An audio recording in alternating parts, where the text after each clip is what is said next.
So the other day I was sharing how people misunderstand when people that are builders are building multiple things at the same time, because you can learn so much from doing that.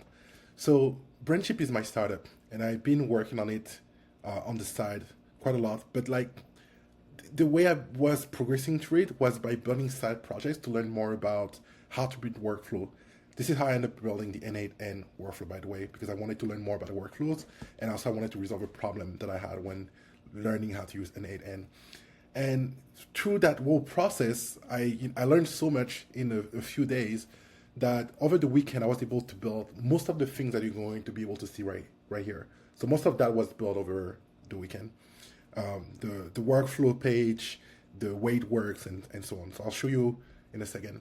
So Brandship has evolved and has pivoted. So before I wanted to make it into a tool where you can just chat and bring agent into the context of the chat and trigger workflow from there. But now it has evolved into a tool that is essentially an AI workflow automation tool for people who write with AI. This is specifically designed for people who write with AI. And if you're a person who write with AI and you have like those workflows that you're doing inside of ChatGPT, Grok, Cloud, and then you're not happy because you feel like those processes are repeatable, but you're not repeating them, then you want to watch this one because I'm going to show you how you can do that inside of Brandship. All right, so this is pretty much the home of Brandship, where you see all your projects. Then you have your templates and you have the different workflow that you've created. So we're gonna open one workflow right here. So right away, you'll notice that there's a document column, the workflow in the middle, and then the properties on the right. So it actually appears like this because it's very workflow focused. And when you click on one of those workflow, you see the different way you can configure those workflow and add different information. Just like any workflow automation tool, you can add nodes, and there are different nodes that you can create. So in Brandship, you have triggers node, such as manual start, schedule, webhook, and so on. And you have research nodes for doing some research when you're writing. You have the ideation node where you send in agents to do the outline, the angle finder, idea generation. You can also schedule a node for someone that is going to be drafting something. So an AI that's going to be your content writer, your summarizer, and even section expander. And this is cool because section expander allow you to essentially expand a text until how long you want it to be. If you want to make it 3 times longer, 4 times longer, which is a problem that a lot of people that are writing long form content with AI are dealing with. So this helps you solve that. And then also you have clarity. So oftentimes when you're writing with AI, there's time when you want to rewrite. And so you can have like a node that is specifically done for helping you rewrite what you have. So there's all of these nodes that are made specifically for helping you write with AI. So you can build any workflow that you want and have the trigger node, the deep research, then having someone writing the outline, then you can add the node for the content writer that is going to draft the actual content. And you can just connect all of them. Then you have the option to pick the model that you want to use for each of those tasks that are using AI. And you can pick the model, add additional content prompt or custom prompt if you wanted to. And on top of that, for each of those nodes, you can also provide context. Now, context is a really big problem when it comes to writing content because you want to add as many contexts as you want. So here you can add different type of context, such as adding document, text, URLs, or different variable that you want to define if you want it to be part of the context. And yeah, so once you have all of that and you're running your workflow, what happens is your content is going to be generated over here as it's being generated. So every time one of those nodes is a content generation node, you're going to see that document appear on the left-hand corner. And this is something that doesn't work right now. But then now let me show you how it would look like if you were to look at a document. When it's generated, this is what you get. So on this tool, once it's done generating, you'll get all of the content that it has generated from different nodes. So you know exactly from what node this content generated come from. And what you can do here is provide feedback. So let's assume that we were ending on this one, and that is using a word like healthcare. Not a complete word, but let's say if you didn't want to use this word. So I could say something such as use a different word.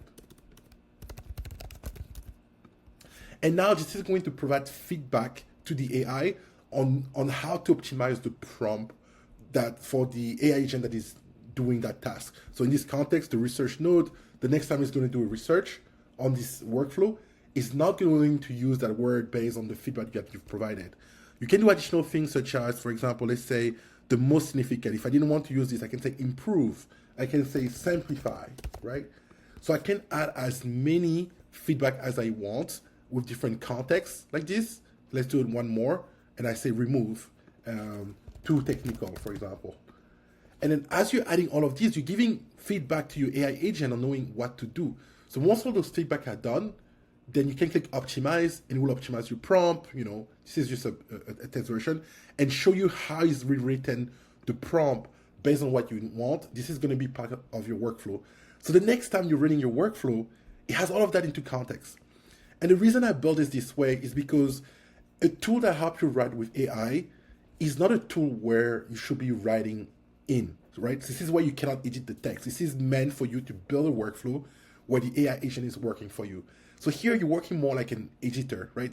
You're correcting text, you're providing feedback on what's good, what's not.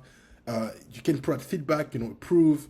This is more a workflow for someone that is going to edit the content. This is kind of how it works. Made it in a way that the workflow is really easy to follow, very easy for you to provide feedback to AI in a very natural way, the same way how someone that works in a newspaper will do it, or a book writer, someone that reviews books or anything of the sort.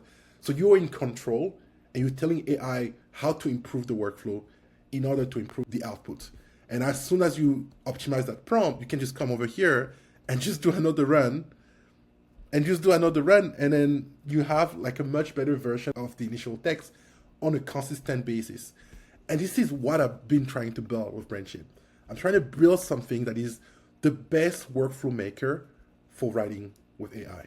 And if you are someone out there that write with AI, you know how tricky it can be to write with AI on a consistent basis if you're using a tool like ChatGPT.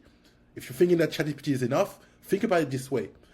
What is a process that you're doing on ChatGPT every single time that you wish you could replicate or automate?